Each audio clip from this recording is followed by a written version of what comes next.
I want to introduce Lily Garza. Lily is a clinical research coordinator. She received her Bachelor of Business Administration degree in Healthcare Management from Harding University. She joined the CF team in the spring of 2015. Like all of our speakers, she's very much made herself available to discuss potential interest in participating in a research study or to answer questions regarding clinical research. Lily Garza, come on down. Okay, so this is an overview of clinical research, just about clinical trials for everybody here. The reason why it's good to participate in the clinical trials, we gain so much access to new treatments before they're available to the public. We're able to try them out to see if they work. We can see if they work for specific patients or not. It also helps advance our knowledge of CF and the new medication and drugs that are coming down the pipeline. And you know before it's readily available if that treatment works for you. So if you or your child does decide to do a clinical trial, you know before it's on market if it works or not for your patient. So who can participate in a clinical trial? Most everyone can participate in some sort of clinical trial, although each clinical trial has a set of guidelines called the inclusion and exclusion criteria, which allows certain patients in the study. So that is what we go by here. Once a new trial comes to the hospital here, I go through every patient that we have here in the CF clinic and go through every inclusion-exclusion criteria to see if they would meet that criteria to go on study. The clinical trial process, if you can, it is big. To get FDA approved for new medications, every clinical trial goes through this. So there's 4 different phases of a clinical trial, and it has to go through phase 1, 2, and 3 before the medication or drug is approved by the FDA. So phase 1 is the first time that the drug is in humans, and it's about a month long, and there's not very many people who participate. So their purpose is to see if it's safe, how the body processes it, and to see what side effects there are. So after that first phase 1, after it goes through a phase 2, which includes more people. It's a longer, it can be up to a year of testing on that drug. And again, they test to see if it's safe, how well it's working, and how much should be taken, so the dose of the medication. And then it goes to phase 3, which is another year long, which this is the reason why it takes so long before medications are available to the public. But it's an even bigger group of patients. 300, I've seen some of the population go up to 500 people participating before it's FDA approved. And they just look to see, again, if it's safe, how well it's working, and does the benefit outweigh the risk? So they're always looking at the safety of the new medication in the patients, primarily. So if the new medication, it's touchscreen, if it passes all 3 of those phases, then it will go to FDA approval with all that paperwork to see if it is actually approved, which can take another year for it to go through. So the application is submitted, reviewed, approved, and then it's available to the public.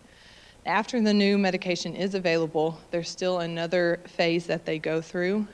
So this is called a phase 4 study, and usually it's observational studies, which means that there's no medication to the patient on these phase 4 studies. But that's another year, and they're just getting the data from the patients who are already on the medication to see how well it's working. Is it still appearing to be safe? Are there any rare side effects that they haven't found during the rest of the testing? And if the cost effectiveness to other drugs that are already out there on the market. So the key steps in a clinical trial, to go back, we do phases 2 through 4 here. So if you can see, we do 2, 3, and 4 phase clinical trials here at the Institute. The key steps in a clinical trial, so when we receive a new clinical trial here, we get a protocol. This protocol tells us everything that we can and cannot do in a trial. So we are governed by that, and we get a lot of questions by patients asking if it's okay if they do this one little thing or if we go in a different order of treatments or anything like that, but we go exactly how the protocol tells us to go, and each study is a little bit different. So that protocol tells us how the study is conducted, who can participate, what procedures will occur and when, the number of study visits, and the length of the study. And these studies can be from a month long to a year, where they have to come in every few months or so. The recruitment stage, making the public aware of a clinical trial, which I'll go over some websites in a little bit. And then the principal investigator, which is the PI, or the study doctor, or I will reach out to you if I think that the clinical trial could work for you or for your child. I go through, again, through the screening and those inclusion and exclusion criteria. And if you or your child meet all of those criteria, I will contact you directly by phone, or when you come into a clinic visit, I'll be there. After you determine, or we determine that you're eligible for a clinical trial and you're interested, we schedule a screening visit. The screening visit happens with every study, and that screening visit determines the eligibility for the trial. So we'll do a review of medical history, screening tests, a physical exam. Most of the screening tests are spirometry, blood work, just normal tests. And then the study visits, the number of visits and types of procedures done in the research in each clinical trial depends on that trial. So we're going to go through an example. This is the Perion study, which it is closed to enrollment right now, but we just got done with it, and we're also using this drug in a study that we have now. So on this one was a month-long study. It was super quick. There was a screening and baseline visit, which we did an informed consent, which that gives us, that's just a form that the patient signs saying that they give consent to be in the study. We go over the eligibility criteria again, medical history review, lab or blood work, the spirometry, which is the breathing test, ECG, questionnaire, and a physical exam. And then visit 2, after they got onto study, we did a randomization, which randomization tells us if they're going to receive study drug or placebo.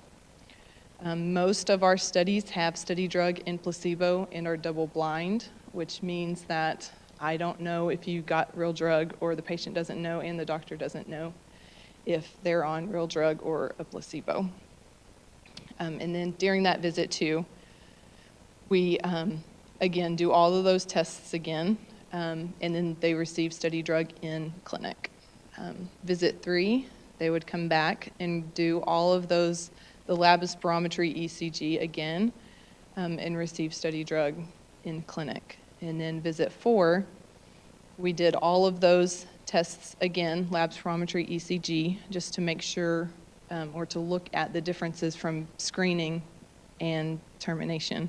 Then they return all the study drug, and then there's a telephone follow-up call just to review anything any medications that have been changed or adverse events or changes in their health by being on that medication.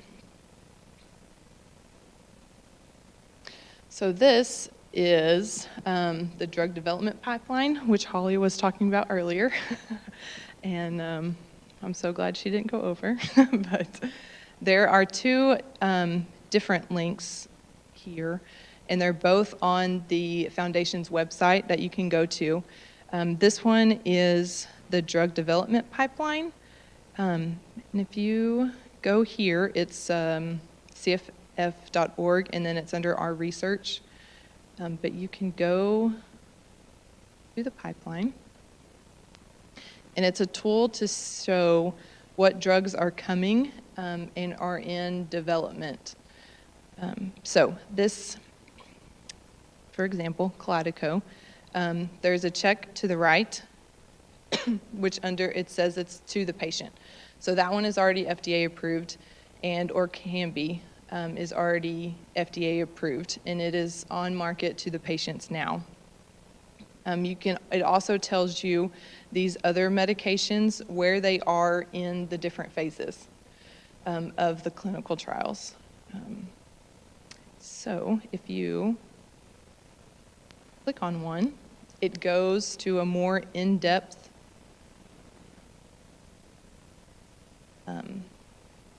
status and definition of where it is. So this is saying that this VX661 plus Ivacaftor is in a phase 3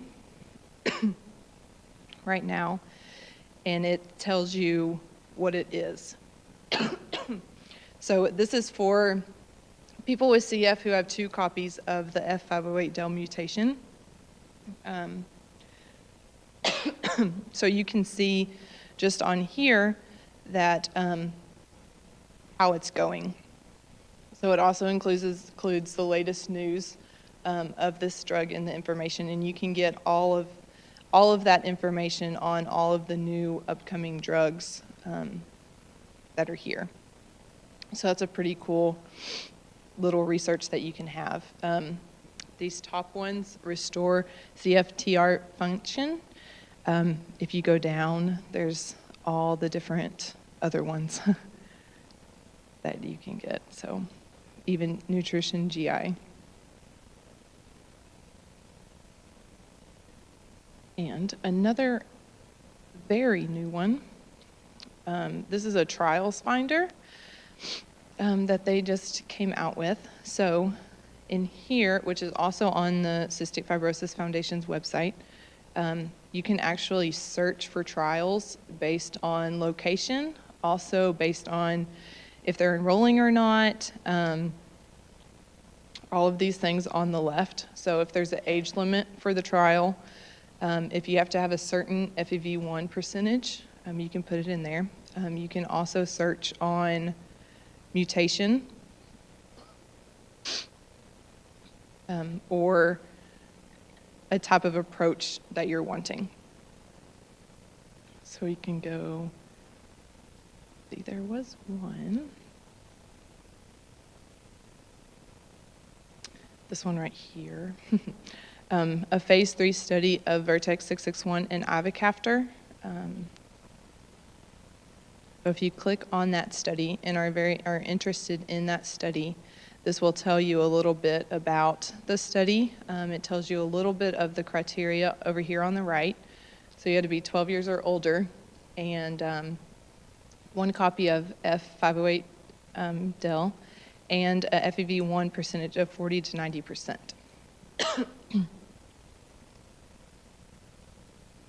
And if you keep going down, it tells you if it's a randomized study or if there's a placebo involved, how long it is, and how many study visits there are, just to see if you would be interested in participating. And then all the way down, there are all the study sites that are doing this clinical trial, which we are right here. This one has closed enrollment, but we are this is how you would contact us if you were interested in doing a trial here. So you could see all the trials that we're doing here at the health center to do this. So you could email, Debbie Fielder is our director over clinical research, and her phone number and email are right there, or you can click this participate button and it will send an email out directly. That's another neat little site that you can go to and explore.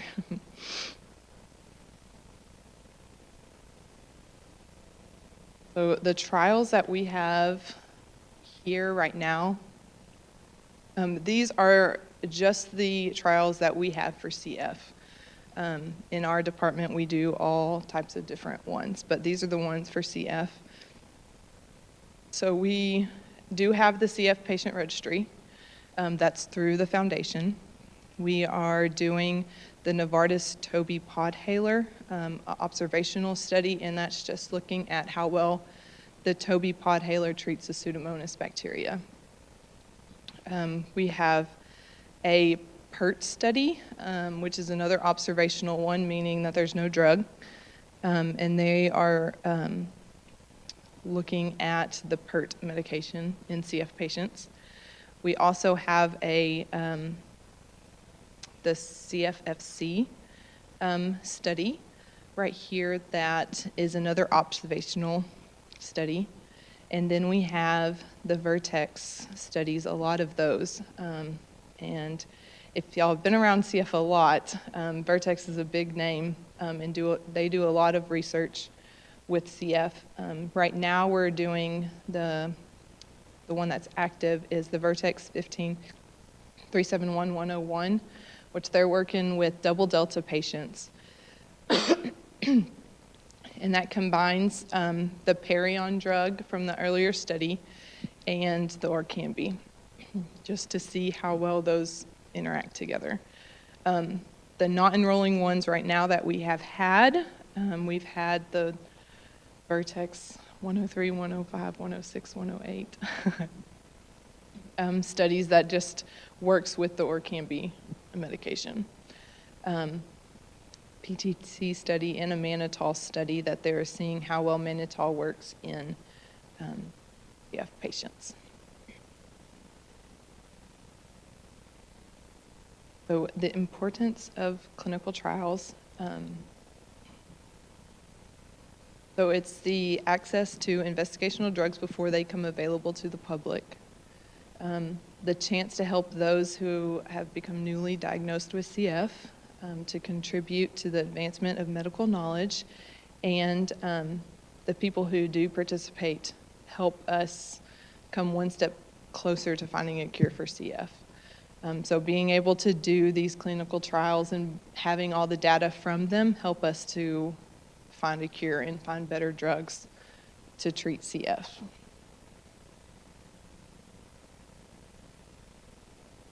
So these are my references, used a lot from the Cystic Fibrosis Foundation's website. Are there any questions?